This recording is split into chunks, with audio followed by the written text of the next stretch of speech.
You want to support Roland Martin Unfiltered? Be sure to join our Bring the Funk fan club. Every dollar that you give to us supports our daily digital show. There's only one daily digital show out here that keeps it black and keep it real as Roland Martin Unfiltered. Support the Roland Martin Unfiltered daily digital show by going to RolandMartinUnfiltered.com. You can make this possible. It is hilarious just again watching these folks. But these are the people though. Melik, your boy wants voting for him. Who? You say that again? These are the folks your boy wants voting for him. Well, I don't think he's so gung-ho on people like Richard Spencer and others voting for him. He does not mind if he gets their vote, but I don't think that's something. Say it again. Who was Stephen Miller's mentor?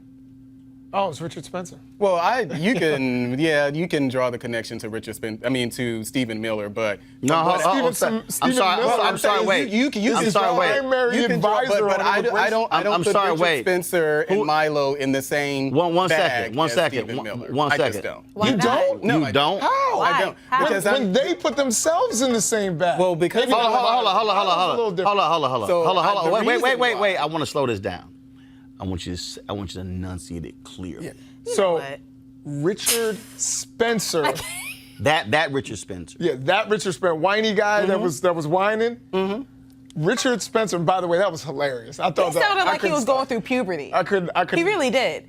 Like the cracking of the voice. But was the mentor for Stephen? You told me that. For Stephen Miller. Yeah, hold on. Wait. For the audience, explain who Stephen Miller is. Stephen Miller works in the White House. He's the person who's actually crafting the immigration policy for President Trump. Hold on. Not just immigration. Oh yeah, not just immigration. So if you're going to ask me why I don't put them in the same box, I've never liked anything about Richard Spencer. I've never liked anything about Milo. You can disagree with some policies that Stephen Miller is advocating while he's in the White House, but from my perspective, Stephen Miller is not that racist, is not that white supremacist. So have you taken a look at what's going on the border? Stephen Miller on tape doing this. But what's the racist policy that you're talking about on the border? We don't have time for that. But that's what I'm saying. So if you're going to ask me why I don't put them in the same bag, I'm saying you can disagree with, but you can disagree with policies that are going on at the border without calling someone separating families, all that. But how is that racist though? All right. That's what I'm saying. So now you're saying that separating families, that's a racist thing. That's not what I heard from this fool, Richard Spencer. Are they separating white immigrant families? Well, where are they coming? Are they crossing the border? Are they separating white immigrant families? But I'm just saying, are they crossing? Crossing the border? There are white. No, they're coming through planes, going over the border.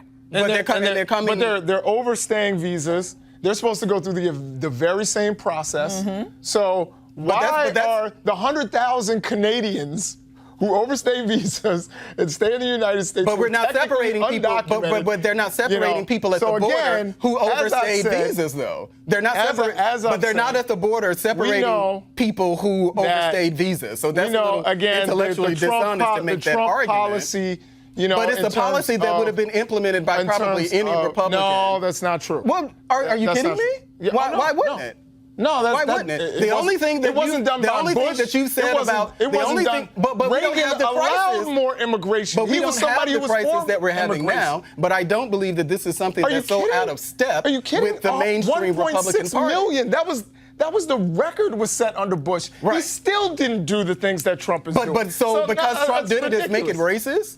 That's not racist. You can disagree with it, but separating families is not a racist policy. It's a policy you don't agree with, but it's not racist. It's a convenient argument that the left likes to push. When you have Stephen Miller's own family, his own family called him out for his bigoted policies.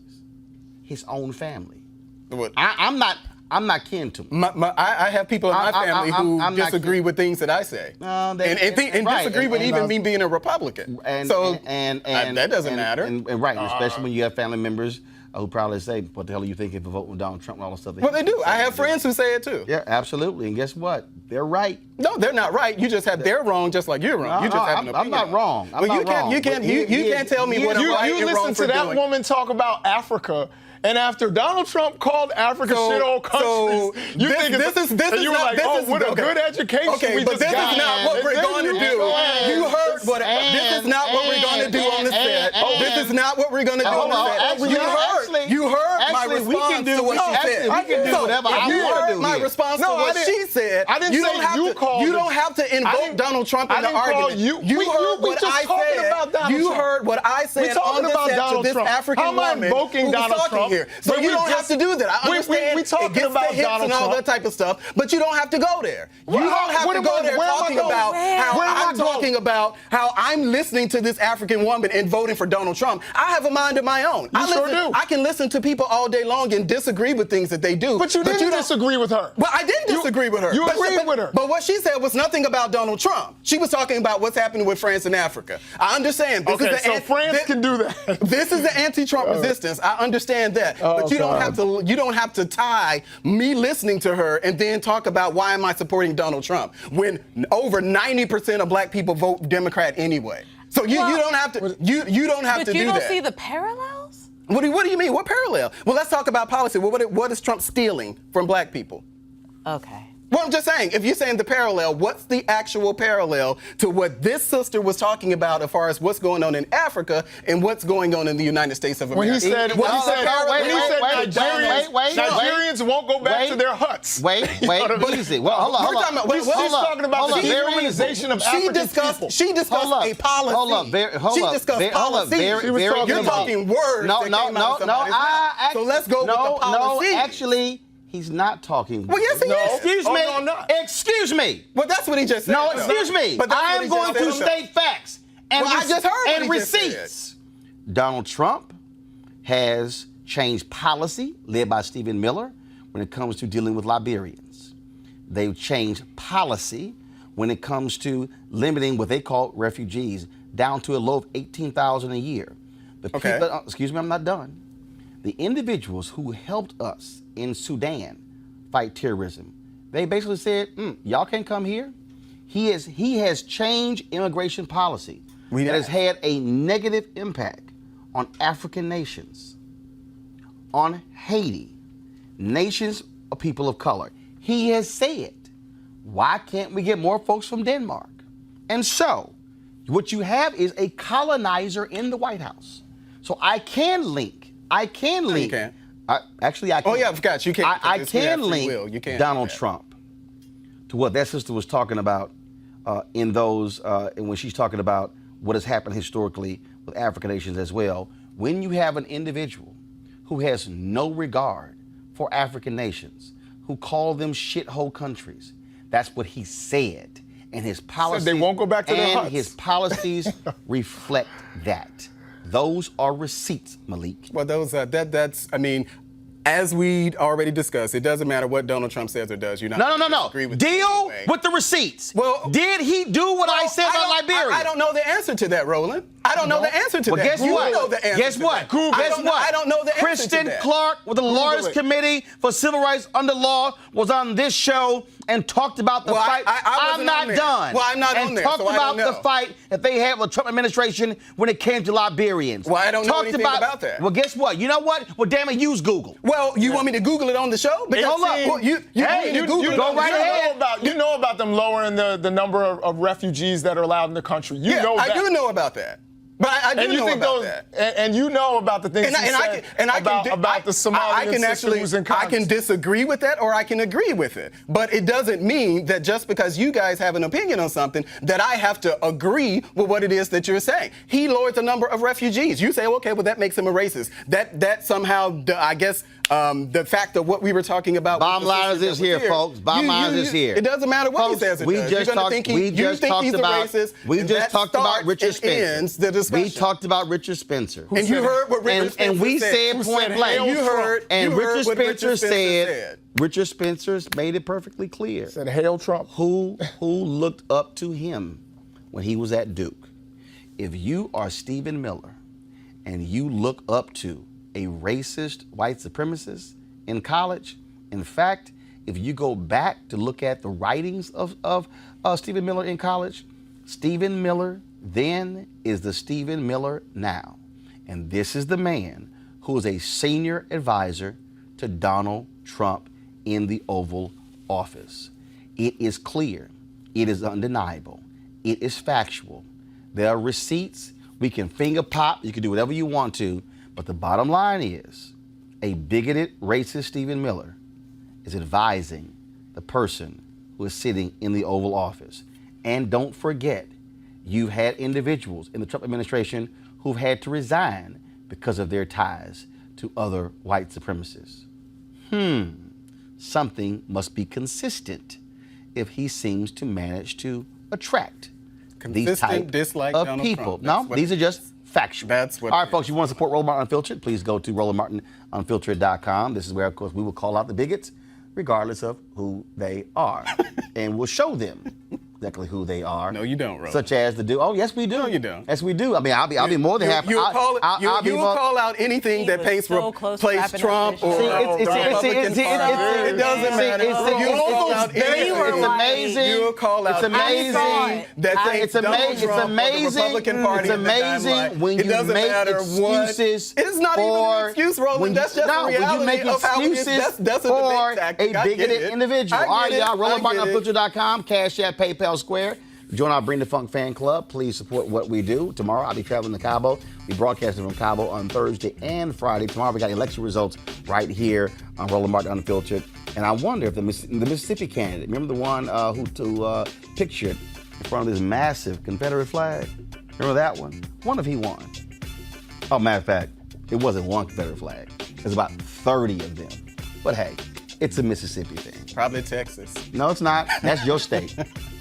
The great state of Mississippi. That's your state.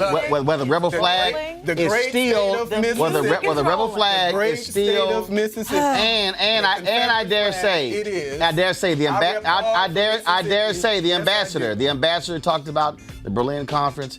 Don't forget, it was in 1891 when Mississippi held a state convention where they ensured that African American will never ever be elected statewide. That's not true. Let's deal with facts. Actually was. Well, and how many African Americans have not won an election? I said statewide. And guess what? Prior to that, there were African Americans. How many African Americans have been affected by that law in Mississippi? Prior to that, African Americans were elected statewide. Let's talk about receipts. Ever since then, how many African Americans have been affected not by that? One was elected. How many African Americans have been affected by it? Easy. You read it just like I did. None. It just doesn't fit your argument. No.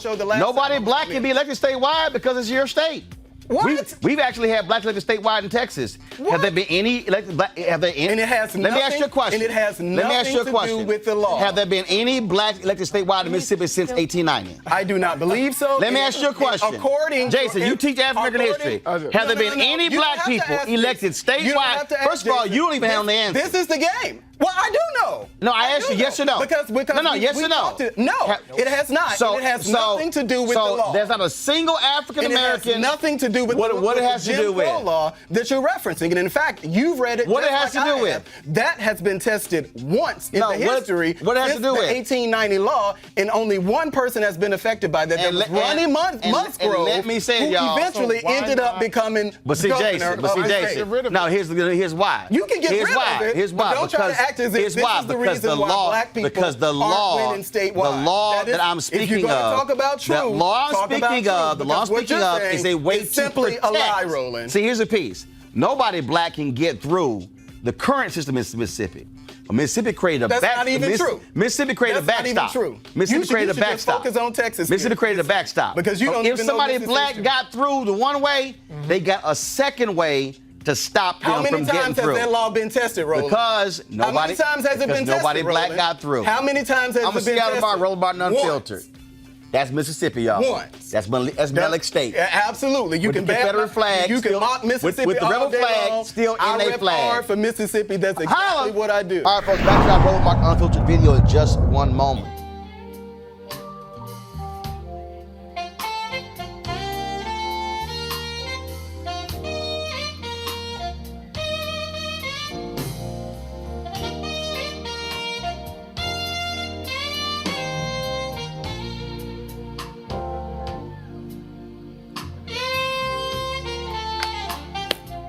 All right, second annual Luxe Jazz Festival, folks, takes place in Cabo, November 7th through the 11th. That's right, Thursday through Sunday. I leave tomorrow. Looking forward to being there. Of course, if you want to participate, LifeLuxeJazz.com. But if you cannot attend, go to GFNTV.com.